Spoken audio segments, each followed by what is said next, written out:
మీరు ఏ కోరికతోనైనా చెయ్యవచ్చు. ఆయన పరబ్రహ్మస్వరూపుడై అనుగ్రహించేస్తాడు. ఎందుకంటే అలా యోగమునందు నిలబడగలిగిన ప్రజ్ఞాశాలి కనుక. శ్రీరామాయణంలో ఒక చమత్కారం ఉంది. దాని పేరే రామాయణము. రాముడితో మిగిలిన వ్యక్తులందరూ నడుస్తారు. అసలు రాముడు కనిపించని కాండ ఉండదు సుందరకాండ వినా. సుందరకాండలో రాముడు కనపడకపోయినా రామ కథ 1కి 10 మార్లు చెప్పబడుతుంది. అటువంటి రామచంద్రమూర్తి వలన ఉపకారము కాని ప్రత్యుపకారము కాని పొందనివాడు రామాయణమునందు లేడు. ఆయనకి ఉపకారం చేసిన వాళ్ళందరికీ ప్రత్యుపకారం చేశారు. ఒకవేళ ఉపకారం చేయకపోయినా ఉపకారం చేశారు. కానీ ఆయన ఉపకారాన్ని పొంది కూడా ప్రత్యుపకారం నేను చెయ్యలేను అని చెప్పింది ఎవరితో అంటే ఒక్క హనుమతోనే చెప్పారు. రామాయణ పరిసమాప్తి సమయంలో హనుమని దగ్గరికి పిలిచి గట్టిగా కౌగిలించుకుని ఒక మాట అన్నారు. మదంగే జీర్ణతాం యాతు యత్పయోపకృతం కపేహి నరహ ప్రత్యుపకారాణం అపత్సాయ అతిపత్రతాం అన్నారు. హనుమా, నువ్వు చేసిన ఉపకారము నా శరీరమునందు జీర్ణమైపోవుగాక. ఎందుకని? నువ్వు నాకు చేసిన ఉపకారానికి నీకు ప్రత్యుపకారం చెయ్యడానికి సాధ్యం కాదు. నేను కష్టంలో ఉంటే నువ్వు నా భార్య యొక్క జాడ కనిపెట్టావు. ఇప్పుడు నీకు ప్రత్యుపకారం చేయాలంటే నీకు అటువంటి కష్టం కలగాలి. కోరచ్చా నేను? అందుకని నేను కోరను. నీకటువంటి ఆపద రాదు. కాబట్టి నీకు నేను ప్రత్యుపకారం చెయ్యలేను. నీవు చేసిన ఉపకారము నా శరీరమునందు జీర్ణమైపోవుగాక అని కౌగలించుకున్నారు. హనుమ ఒక్కరు తప్ప రామాయణం మొత్తం మీద ఈ స్థితిని పొందిన వారు వేరొకరు లేరు. అందుకే రామచంద్రమూర్తి అవతార పరిసమాప్తి సమయంలో ఆయనతో అందరూ వచ్చేస్తానని వెనక వెళ్ళిపోతున్నప్పుడు హనుమని కూడా అడిగారు. హనుమా, నువ్వు వస్తావా అని అడిగారు. రామచంద్ర ప్రభో, మీరొకటి, మీ కథ ఒకటి, మీ నామం ఒకటి కాదు. ఎక్కడ ఏమి తెలిసినా తెలియకపోయినా రామనామము రామనామము రమ్యమైనది రామనామము అంటే అక్కడ పెడతాను. రామ కథ చెప్తే పెడతా, రామాయణం చెప్తే పెడతా. ఇప్పుడు రాముడు అన్నాడు, మక్కథా ప్రచరిష్యంతి యావల్లోకే హరీశ్వర తావద్రమస్య సుప్రీతో మద్వాక్యమనుపాలయం. రామశాసనం హనుమకి. ఎక్కడ రామనామం చెప్పినా, ఎక్కడ రామ కథ చెప్పినా, ఎక్కడ రామాయణం చెప్పినా హనుమా నువ్వు అక్కడికి వెళ్ళి కూర్చుని వింటూ ఉండు. హనుమ సభలోకి వచ్చారు అంటే సభలో ఉన్న వాళ్ళందరికీ మంగళమే. నన్ను నమ్మండి, చచ్చిపోయేవాడు కూడా బతుకుతాడు. హనుమ దర్శనం అంత గొప్పది. ఆయన దర్శనం చేస్తే చాలు. నిన్నను మీతో చెప్పా, సంధ్యాకాల దర్శనంతో సమానం. ఉపద్రవాలు కూడా తొలగిపోతాయి. అంత శక్తివంతం హనుమద్ దర్శనం అంటే. అటువంటి హనుమ సభలోకి ప్రవేశిస్తారు. ప్రవేశించి అనుగ్రహిస్తారు. ఎందుకని అంటే పైన రామశాసనం ఉంది. ఇదే మహానుభావుడు తులసీదాస్ గారి జీవితంలో జరిగింది. తులసీదాస్ గారు ప్రతిరోజు గంగానదిలో స్నానం చేసి చెంబుతో కాసిన నీళ్లు తీసుకొచ్చి రావి చెట్టు మొదట్లో పోసి రావి చెట్టు కింద కూర్చుని తపస్సు చేస్తుండేవారు. ఆ రావి చెట్టు మొదట్లో గంగ నీళ్లు పోస్తుంటే గంగాజలం తగిలిందో ఏమో ఒక బ్రహ్మరాక్షసుడు పైనుంచి కిందకి దిగాడు.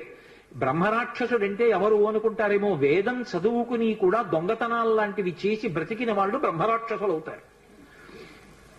పతంజలి చరిత్రలో చెప్తారు.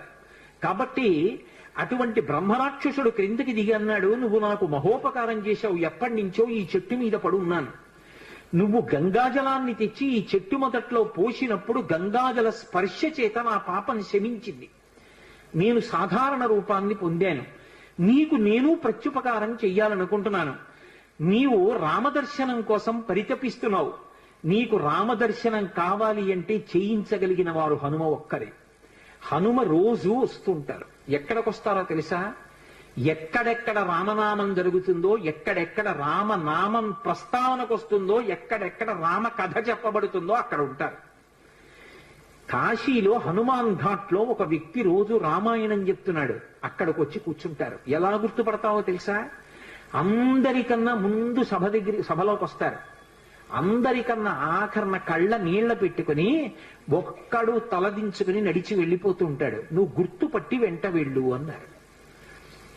అప్పుడు ఆ రూపంలో వెళ్ళారు. అన్ని వేళలా అలా వెళ్ళరు, ఏ రూపంలోనైనా వెడతారని. కాబట్టి తులసీదాస్ గారు హనుమాన్ ఘాట్కి వెళ్ళి కూర్చున్నారు. అందరికన్నా ముందు ఒక వ్యక్తి వచ్చాడు రామాయణం వినడానికి. అందరూ వెళ్ళిపోయిన తర్వాత తల ఉంచుకుని కన్నులమ్మట నీరు కారుతుండగా వెడుతున్నాడు. తులసీదాస్ గారు ఆయన వెంటపడ్డారు. ఆ వ్యక్తి కనిపెట్టాడు, ఎవరో నన్ను వెంబడిస్తున్నారని. ఆయన హనుమ, ఆ ముందు వెడుతున్నవారు. వెనక్కి తిరిగి గద్దించారు, ఎందుకు నా వెంట వస్తున్నావు, ఆగక్కడ. కాదు, నాకు రామదర్శనం కావాలి, నీ వల్లే జరగాలి. వెళ్ళి కాళ్ళ మీద పడ్డారు.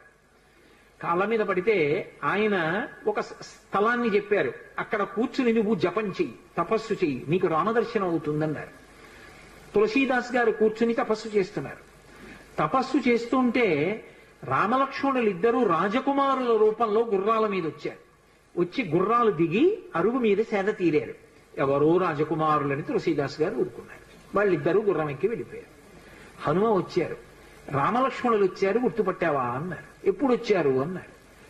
అయ్యో, ఇద్దరు రాజకుమారుల వేషంలో వచ్చారయా, నువ్వు గుర్తుపట్టలేదు, వెళ్ళిపోయారన్నారు. ఎంతో బాధపడ్డారు. మళ్లీ సాధన చెయ్యి అన్నారు. మళ్లీ సాధన మొదలుపెట్టారు. మళ్లీ సాధన మొదలు పెడితే కొన్నాళ్ళు అయిపోయిన తర్వాత చిన్న పిల్లవాడి రూపంలో రాముడు వచ్చాడు. గంధం తీస్తున్నారు తులసీదాస్ గారు రామచంద్రమూర్తికి అనులేపనం చేయడానికి. చిన్న పిల్లవాడి రూపంలో వచ్చి తాతా తాతా నాకు గంధం ఇస్తావా అని అడిగాడు. ఇది రాముడి కోసం రా పో అన్నారు తులసీదాస్ గారు. మళ్లీ పొమ్మంటున్నాడు రా రాముడు వస్తే అని హనుమ వెంటనే పంజరంలో చిలక రూపంలో వచ్చి పాట పాడాడు. రాముడు బాలుడి రూపంలో వచ్చి తులసీదాస్ గారిని గంధం అడుగుతున్నాడు, గుర్తించలేని తులసీదాసు వెళ్ళిపోమ్మంటున్నాడు అని. అది విన్నటువంటి తులసీదాస్ గారు వెంటనే పిల్లవాడి కాళ్ళు పట్టుకుని పిల్లవాడి కాళ్ళ మీద పడ్డారు.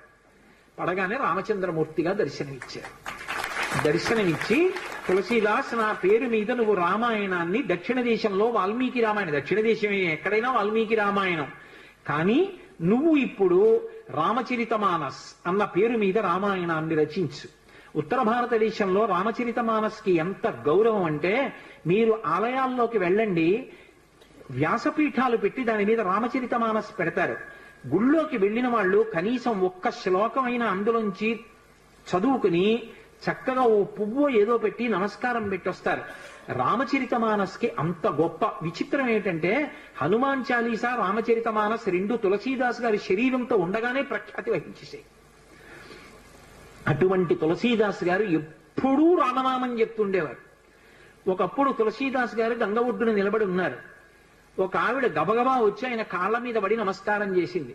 ఎప్పుడూ అలవాటు మీద తులసీదాస్ గారు దీర్ఘసుమంగళీభవ అన్నారు. అయ్యా, నన్ను దీర్ఘసుమంగళీభవ అంటున్నారు, నా భర్త మరణించాడు, అదిగో చితి మీద పడుకోబెడుతున్నారు దహన సంస్కారానికి, మీ నోట వంట వచ్చిన మాట అబద్ధం కాకూడదు అందావిడ. నా నోట రావడం ఏమిటమ్మా, రాముడు పలికించాడు. ఆయన వెంటనే అక్కడికి వెళ్లి ఆ కమండలంలో నీళ్లు తీసి ఆ శవం మీద చల్లి రామనామం చెప్పారు. చటుక్కున లేచి కూర్చున్నాడు. ఇది చూశారు పాదుషా యొక్క గూఢచారులు ఆ గంగా తీరంలో తిరుగుతూ. తులసీదాస్ గారి దగ్గర రకరకాలైనటువంటి విన్యాసాలున్నాయి, ఆయన ఏమైనా చెయ్యగలడని పాదుషాకి చెప్పారు. పాదుషా తులసీదాస్ ని పిలిపించారు. పిలిపించి, నువ్వేమిటో చచ్చిపోయిన వాడిని బతికించావుట, ఏవి కొన్నటువంటి వింత చేష్టితములు చెయ్యన్నారు. తులసీదాస్ గారు అన్నాడు, వింత చేష్టితములు చేయడానికి నేను గారడీవాణ్ణా? కాదు, రాముడు నన్ను పనిముట్టుగా అనుగ్రహించాడు, అది రామానుగ్రహం అన్నాడు. అంటే నేను చెప్పిన మాట పాటించట్లేదు కాబట్టి కొరడాలతో కొట్టండి అన్నాడు. అంటే అప్పుడు హనుమాన్ చాలీసా చేశారు తులసీదాస్ గారు. కళ్ళు మూసుకుని హనుమని తెలుసుకుని హనుమాన్ చాలీసా చేస్తుంటే భటులు వచ్చి కొరడాలు పట్టుకుని కొట్టడానికి పైకెత్తుతున్నారు. ఆశ్చర్యం ఏమిటంటే ఆ రోజున పాదుషా కోట అంతఃపురం అంతటా పెద్ద పెద్ద కోతులు వచ్చి ప్రతి సైనికుడి చెయ్యి పట్టుకున్నాయి కదలకుండా. పాదుషా భయపడిపోయి సింహాసనం దిగి కిందకొచ్చి తులసీదాస్ గారి కాళ్ళ మీద పడ్డాడు. అప్పుడు ఖచ్చితంగా పూర్తయిపోయింది హనుమాన్ చాలీసా. ఆ తులసీదాస్ గారి చదివినప్పుడు అన్ని కోతుల రూపంలో వచ్చి ఎదురుగుండా హనుమ నిలబడి కాపాడారు తులసీదాస్ గారిని. అందుకే అప్పటికీ ఇప్పటికీ ఎప్పటికీ కూడా హనుమాన్ చాలీసాకి అంత శక్తి. తులసీదాస్ గారు ఎప్పుడు మాట్లాడుతూ ఉండేవారు స్వామి హనుమతోటి. రామాయణ రచన చేసేటప్పుడు, రామచరితమానస్ రాసేటప్పుడు ఏ ఏ ఘట్టం దగ్గరికి వచ్చేటప్పుడు ఆయా ఘట్టం దగ్గర మళ్ళీ హనుమకి చదివి వినిపిస్తూ ఉండేవారు. హనుమ అంతా చదివి సరేనంటుండేవారు. అబ్బో, ఎన్ని చమత్కారాలు, వాళ్ళిద్దరి మధ్యలో ఎన్ని విశేషాలు జరిగాయో తులసీదాస్ గారికి హనుమకి.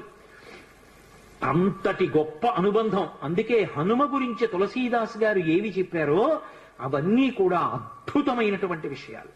రామచరితమానస్ అంత గొప్ప గ్రంథం. తులసీదాస్ గారిని అనుగ్రహించారు. మహానుభావుడు స్వామి హనుమ అనేకమైనటువంటి అవతారాల్లో ఈ లోకంలో వచ్చి ఎందరినో అనుగ్రహించారు. వారు